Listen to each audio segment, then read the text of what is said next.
we're going to talk a lot about your work, and we're going to talk about plants and a lot of different things when we relate to climate crisis, ongoing climate crisis in our world. So I'll just give a brief about this campaign to all the people who have joined, and we'll straight away move on to the conversations. I hope it's fine with you, Pari. Absolutely. Okay, wonderful. So, guys, whoever has joined, thanks for joining us, and whoever is going to watch it late, a hi to you as well. So, this particular campaign, Create with COVID, is one campaign that we are co-creating with the young people like Pareen and other who have, come on board with us for in different multiple ways. Actually, that we have seen blogs coming out of young people's. Uh, Written notes, we have seen podcasts, we have seen a lot of different live sessions on different topics, which you can check out on our channel.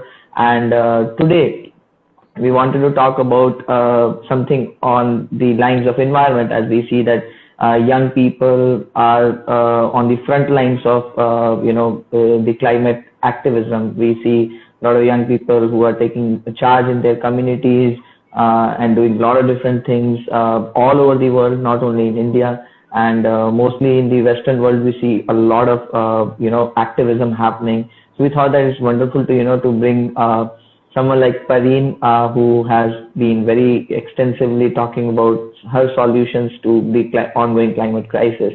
And this particular campaign, Create with COVID, is also one campaign where we are trying to tackle infodemic, the ongoing infodemic during the condition of this, situation of pandemic that is going on, because we feel that, there's a lot of misinformation going on, and there's a lot of, content that is being shared with the young people, but we do not know how good that content is for us, how valid it is for us to, share, we share it with our friends and colleagues out there, and chaos because of that.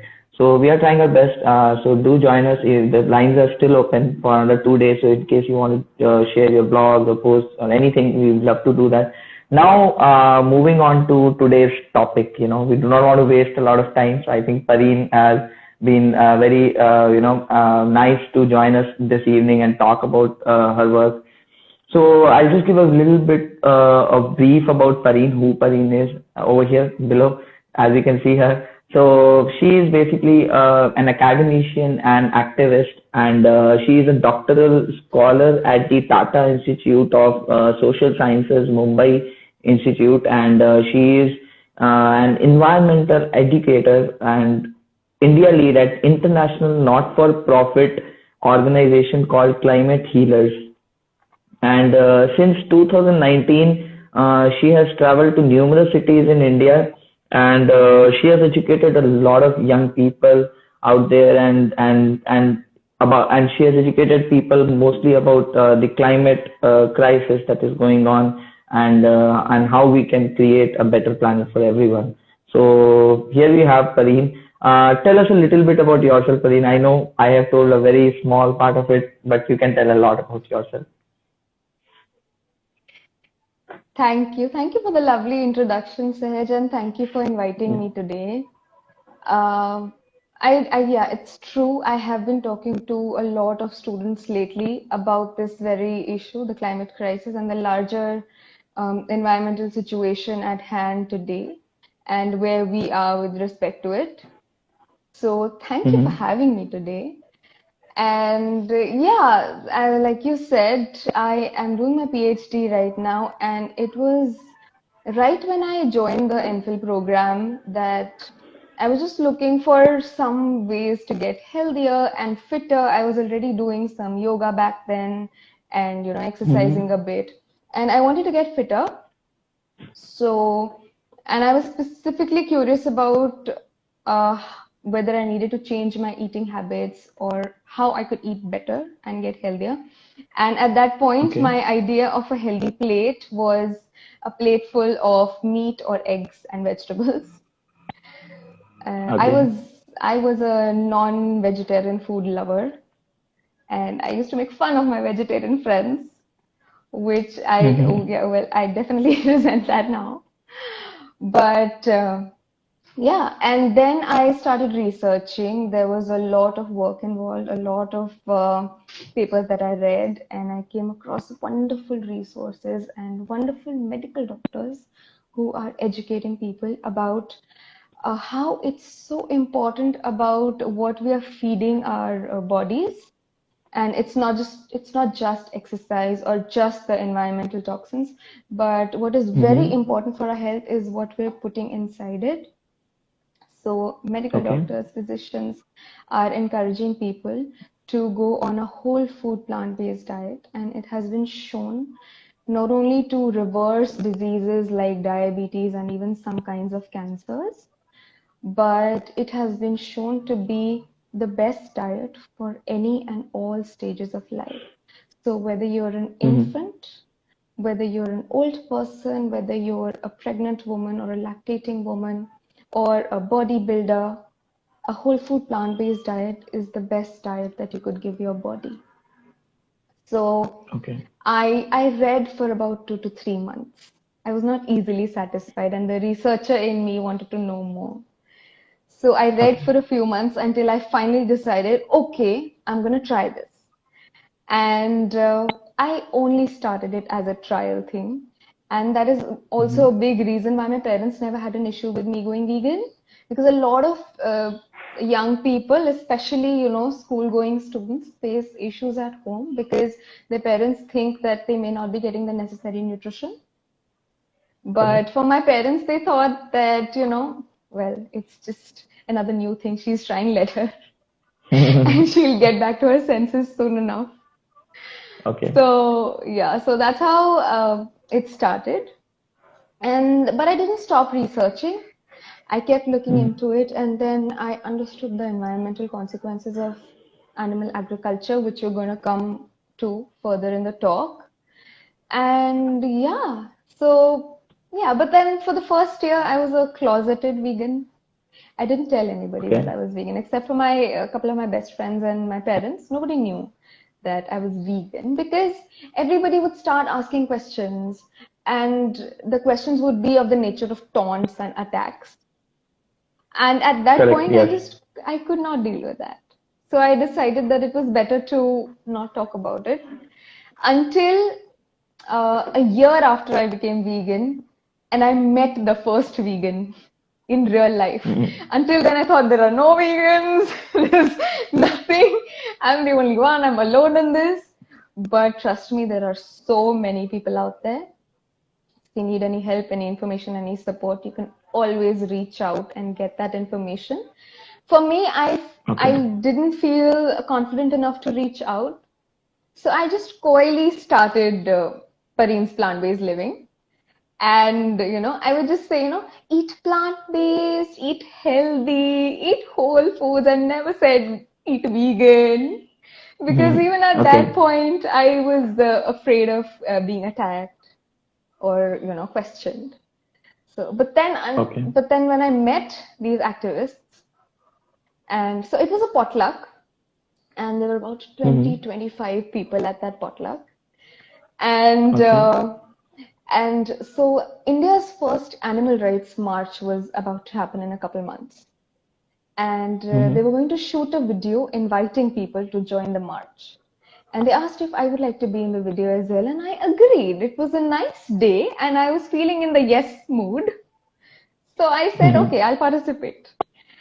And towards the end of the invite, we all yelled out together, what do we want? Animal liberation. When do we want it? Now. Now. And it was Okay. that day, and then there's today, and there has been no turning back for me. And Okay. yeah, So very nice actually. So you a non-vegetarian girl that you change yourself into a vegan person, who is all into plants-based food, and now you are even into activism. So could you take us, a bit on your activism journey yet until now, Pareen? Like, because I totally understand, because I am also fellow activists. Maybe my areas are of concern are totally different than yours.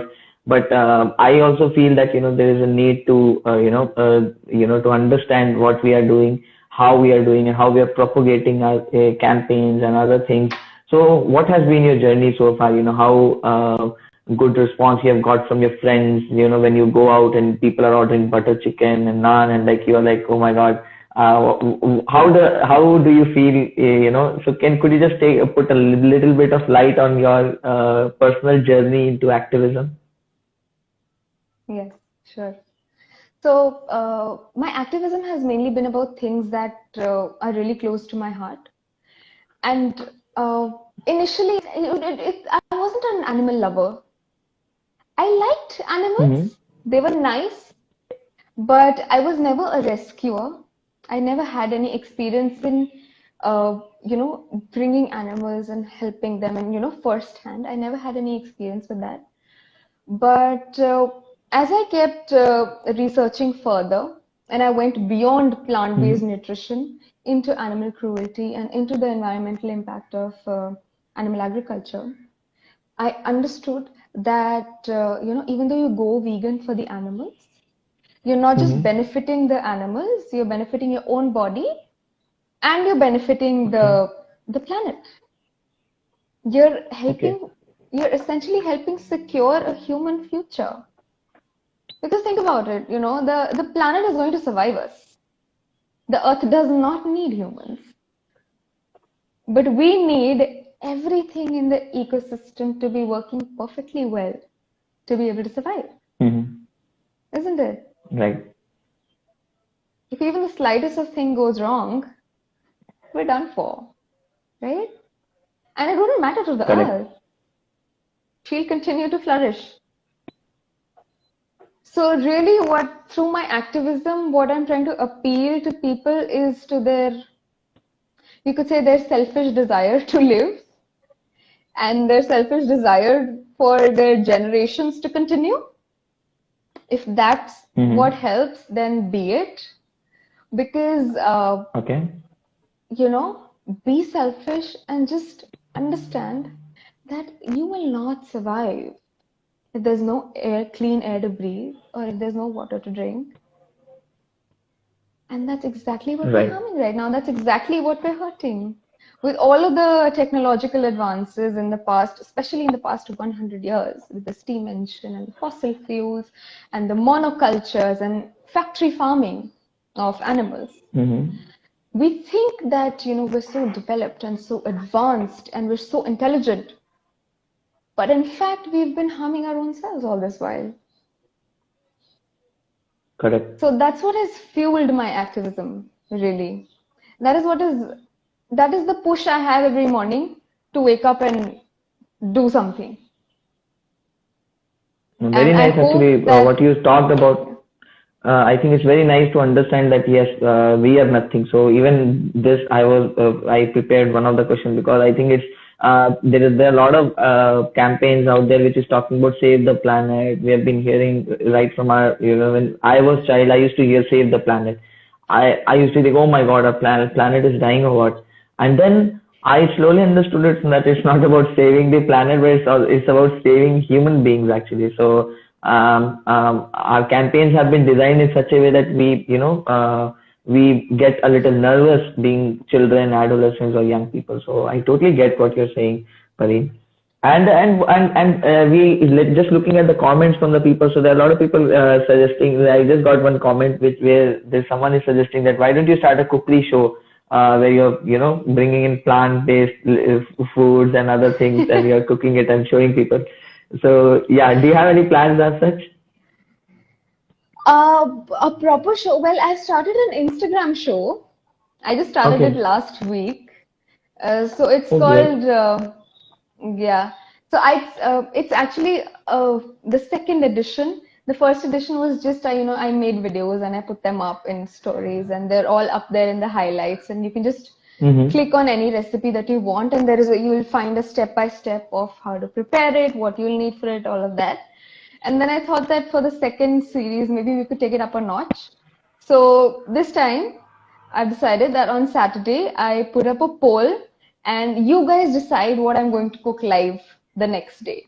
Oh, So whatever wonderful. wins Sunday, so you decide and I make it live. Oh So that's wow! So what we're guys, check doing. out her Instagram. Stay tuned. She's gonna cook. So, and we have Launchpad Communications also. Asking, do you think COVID-19 has made people more conscious? So she is one of our active community members. So yeah, please, can you just put a little bit light on Fantastic. that? That's Like because Aishwarya, right? yeah, Aishwarya, Yeah, yes. hi. Yeah, yeah. Hello, Fantastic. Shreya. We are taking Hi. your question.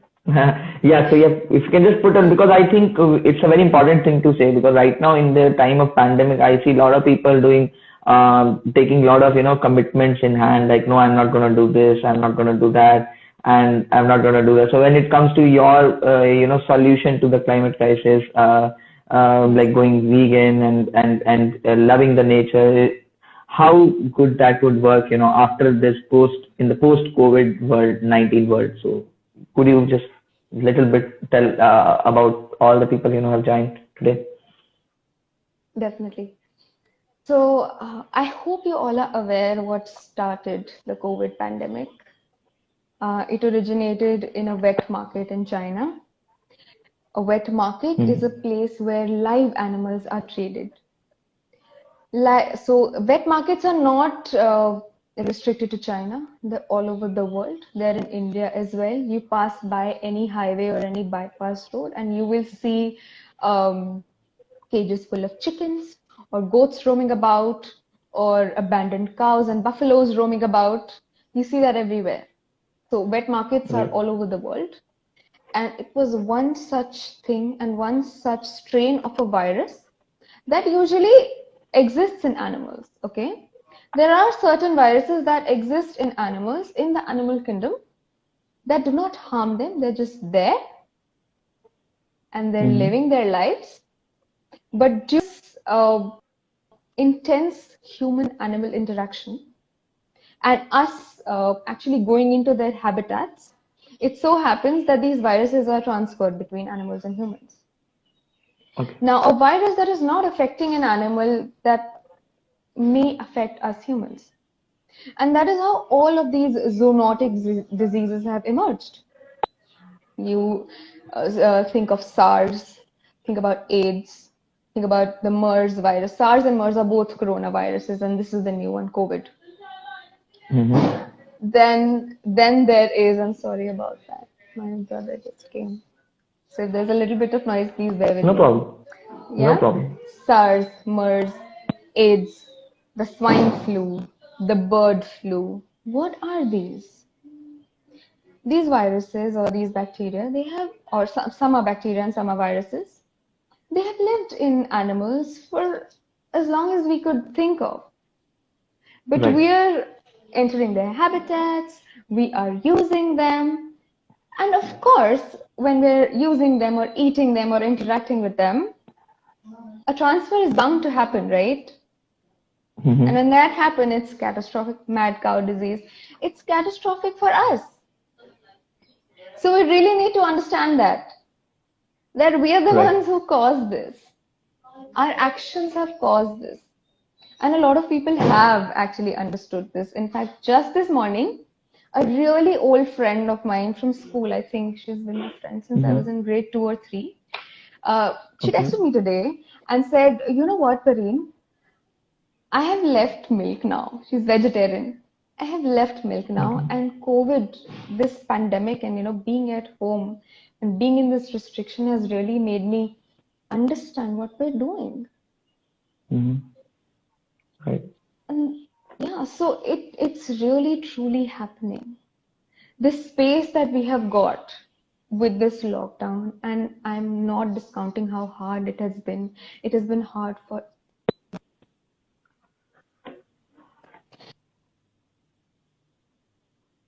even the people who seem, can you hear me? Yeah, I can hear you now. Yeah. Even the people who seem the most productive, even they might be having a hard time. Everybody is having a hard time. And this is coming with Hmm. the realization that there is something that needs to change. and Correct. there is no returning to normal. This is a new normal that we will be creating, and we need to base Mm-hmm. the understanding of that normal in something different. Up until now, our understanding has been based on exploitation, money, power. Those things need to go. Right.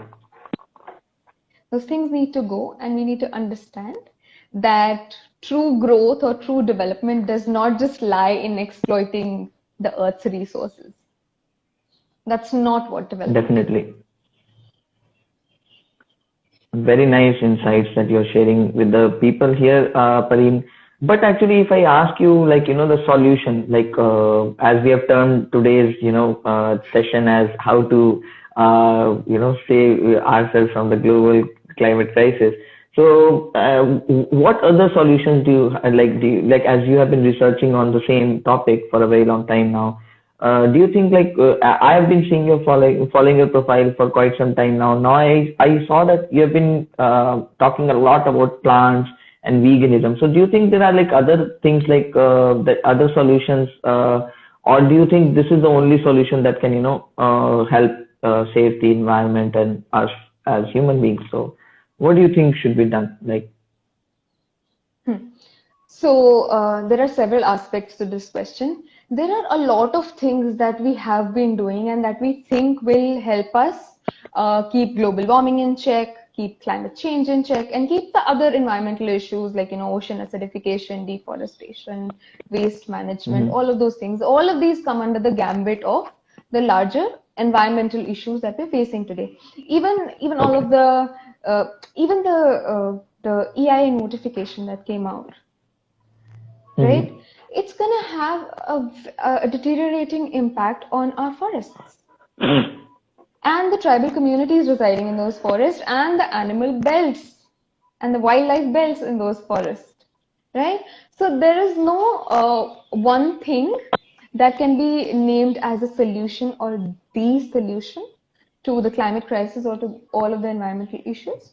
But why Mm-hmm. veganism is important is that all of the problems, all of them, deforestation, ocean acidification, habitat loss, species extinction, waste management, land use, water use, emissions, global warming, there is one industry that is related with all of them, and that is the animal farming industry.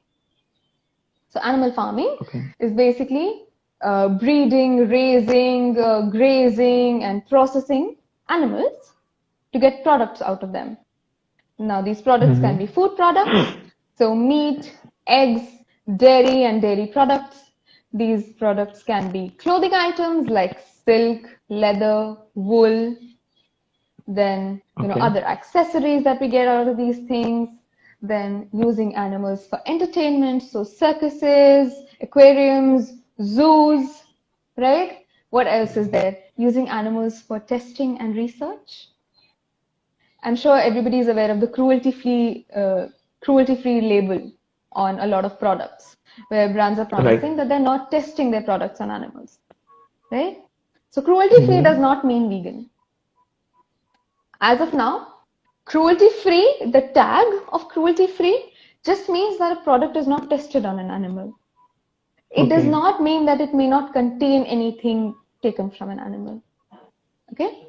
So that is I what get it. animal agriculture is, the larger industry that is using animals for any kind of purpose that we might be deriving. And the Mm-hmm. main reason for doing this is our desires, our taste preferences, our status preferences, our entertainment, sometimes our traditions. Okay? So to fulfill Correct. these momentary sensory pleasures, we are subjecting animals to lives of trauma and then we're killing them. In fact, there are 7.5 billion humans on the planet, but every Mm-hmm. year we're slaughtering 70 billion animals. 10 times as Okay. many animals every year. And I'm not even talking about aquatic life here, because aquatic Mm-hmm. life is measured in weight. They're not even measured in numbers. They're catching by the kilo. And there's a Okay. lot of bycatch that happens. So, you need a specific species of fish, but you don't just specifically fish for a particular species. You cast a net, and everything Mm-hmm. that comes in is bykill. And Okay. until the time they're segregated and thrown back into the ocean, they're dead. And there is 5 times as much bykill as there is actual animals that we're using from the ocean, right? That's true. So all of these aspects are all linked to animal agriculture. We're using a third of all the ice-free land on the planet just for animal agriculture. I don't know if you all know that the Amazon is still burning. It hasn't stopped Mm-hmm. burning. It is still on fire. In fact, Okay. the rate of the fires is higher than the past 13 years. And these fires have been caused by illegal miners and ranchers. Why? To raise and graze animals. Okay. Okay? So, all of these issues, then there's water. A third of all of the freshwater resources are being used for animal agriculture. To get a liter of milk, it takes 1,000 liters of water. So if you wanted a Mm-hmm. liter of milk, so say if you're drinking 2 glasses of milk a day, so you'll be drinking Mm-hmm. a liter of milk in 2 days, right? So for Right. for those 4 glasses of milk, if you really wanted to offset your water footprint, just your water footprint, I'm not even talking about your land and carbon and everything else. If you wanted to just offset your water footprint of 4 glasses of water, oh, sorry, 4 glasses of milk that you would drink 2 days, you would have to sacrifice 20 showers. Would you go without bathing Okay. for 20 days? Mm-hmm. That's a But very these are tricky things we question. don't understand, Yes, definitely. right? No, I And we can don't think understand what about you're this. saying. See, it's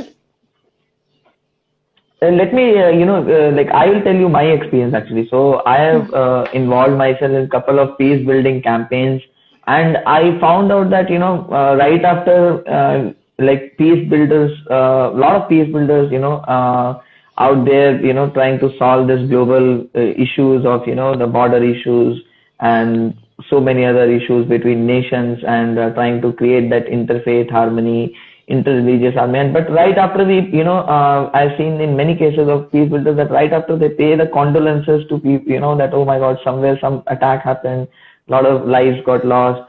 Right after that, people need the biryani or that that thing to satisfy the taste. So if it I have also tried to understand this issue, because when we talk about peace, it's also starts from our taste buds, right? So imagine we are absolutely. talking about condolences to people who are dying somewhere, and we right after that we eat chicken biryani. Just imagine, so it makes our cause very less strong in our own eyes. So yeah, I've been advocating about that. So just on that case, I would like to know from you, do you think that you need help from other activists? Like, do you think that climate activists, there are less number of climate activists in, let's say, in a country like India and South Asian countries? Or do you think or you need help from other, people like peace building, peace activists and other activists also to come and join you and talk about, because I think peace is also a cross-cutting issue with the climate crisis, right? When we talk Absolutely. about, let's say, India, Pakistan, like things have been going bad mostly on the water when we research. So it's also about the resources sharing and other things. So do you think you need help from other people, or you are okay with, like the climate activists are enough to tackle with all the, the forces, big forces and oil companies and other things that are going Hmm. on the larger scale? So, more than help, we first need people to understand. Like how you have beautifully understood that, peace, we're talking about peace, but whether it is our celebration or mourning, there is someone's death involved. And you have understood this beautifully. Now we need people, more than getting their help, we need people to understand this first, right? Okay. Because right now, even animal welfareists, people who are talking about saving animals, uh, are still not understanding that it is not logical to be saving one kind of animal and eating another, right? So it's Mm-hmm. really important that first we Okay. understand that using animals is harming them. And that goes for everybody, activists, civilians, politicians, everybody. We need to understand this, that, this human dominion that we have created uh, requires us to take care of the species Correct. that we think are not as smart as us. I'm saying the species we think. We think they're not as smart as us, when in fact some of them are really way smarter than we are. It's just that we don't Right. understand them. But this human Mm-hmm. dominion that we've created, we need to use that to save and to protect, and not to harm and exploit. And once we Okay. get that, then we will understand that there really needs to be no distinction. Because Mm-hmm. when we actually awaken that compassionate streak that we all have, nobody is born Mm-hmm. without compassion. Okay, it's just Okay. that with years and years of conditioning, we tend to think that this is a certain way to live and this is a certain way to be. But we can very well, unpeel that, take our blinders off, and awaken the compassion in us. And when we do that, then we'll slowly start chipping away at all of the issues that we're facing. So Mm-hmm. whether it is animal cruelty, whether it is, peace building operations, whether it is solving hunger, all of these issues, when we approach them compassionately, then I think we can solve anything. Great. Very nice. So I think there is a question like people are say someone who said that going vegan is is only for rich people, not for the other sets of people. So what do you have to say about that? Okay. I'll tell you what I ate today. I had bengan ka bharta, chapati, Okay. and kheera and onion. Is that expensive food? No, bangan ka bharta Dal, is my roti. personal favorite. Yes. I love it Yeah, too. it's very, very lovely dish. Yes, I totally understand. Dal, So, so dal, roti, sabzi, chawal, sambar, idli, samosa. That is not expensive food, and that is all inherently vegan. It's just that, you're looking for alternatives. You're looking for processed food. You want to make stuff with cashews or almonds and nuts. Yes, those are a little expensive. But the thing is, if you are spending money on a processed animal product, then you can very mhm, well shift that budget towards processed plant products if you want. So then you will not be shifting your budget at all, right? And that doesn't matter right. what kind of a budget you've had, whether you're, a ghee loving, mutton eating person, you can Mhm. still do that on a budget, and then you can transfer that to a plant budget as well. Because there are alternatives for Okay. everything, and it is so easy that you can make it at home. You can make soy milk at home for as little as 5 rupees per liter. That's it. You can make almond milk at home Okay. for as little as 20 rupees per liter. That's way cheaper. So yeah, so that is when you make it at home. You have to do a little bit of effort, right? Because right now in the Okay. market, these products are still expensive. And that is why this whole image of Mhm. veganism being expensive is there, because there are a lot of brands that are labeling things as vegan and then uh, uh, pricing them at a higher price point, and selling Definitely. them Yes. as luxury products when in fact they're not. They're cheaper. Definitely. Yeah, someone has commented like, I love my dal chawal. Yeah, actually, everyone loves dal chawal. Dal chawal khao, Prabhu ke gun gao, Yes. as they say. Yeah. Yeah. And there is another comment, we go vegan for the animals. It's not about us. We are way better on homemade whole food, plant-based diet. So yeah, I could not understand that question. So, yeah. So what this means Can is, you take this comment? Yeah. yeah. So I think what they're trying to say is, veganism is about sparing the animals, letting them be. When when you are faced with the subject of veganism or the topic of veganism, and instead of the animals, you start thinking about yourself, then you're not thinking about the victim. You're thinking about your own self, right? That it's hard for me. It's hard for, it's hard to leave curd or it's hard to leave cheese. So first you have to understand that you can make all of these things vegan. So you don't really have to Mm-hmm. leave them per se. And secondly, you think it's going to be hard for you to leave something that you will enjoy the taste of for 5 minutes. Imagine someone who's lived their life in a cage or separated from their child just for the sake of your pleasures. And during quarantine, in fact, a lot of animal protection organizations did this campaign about about experiencing the way animals feel in quarantine. Okay. Just go and sit under your table for 10 minutes without doing anything and tell me how you feel. And that is the life we are subjecting these animals to. So when Mm-hmm. you're confronted with the idea of going vegan, you need to understand that it is way bigger than just me and my taste preferences. Very rightly said, as someone is commenting. Yeah, and yeah, we got another comment. Veganism is about animals. It's not about food. It's a lifestyle that excludes all kinds of exploitation of animals.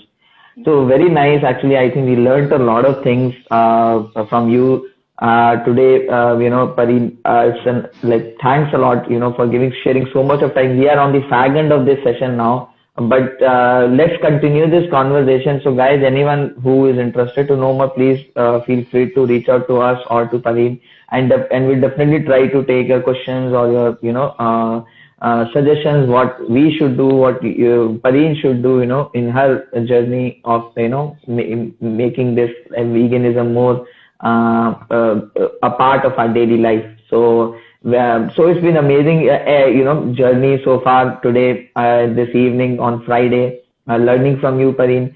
A lot of quick insights, a lot of unique insights. So one thing, you want to tell everyone, that we might have missed in the session, or any quote that inspires you to continue with your work, please feel free to share it with us. Yeah.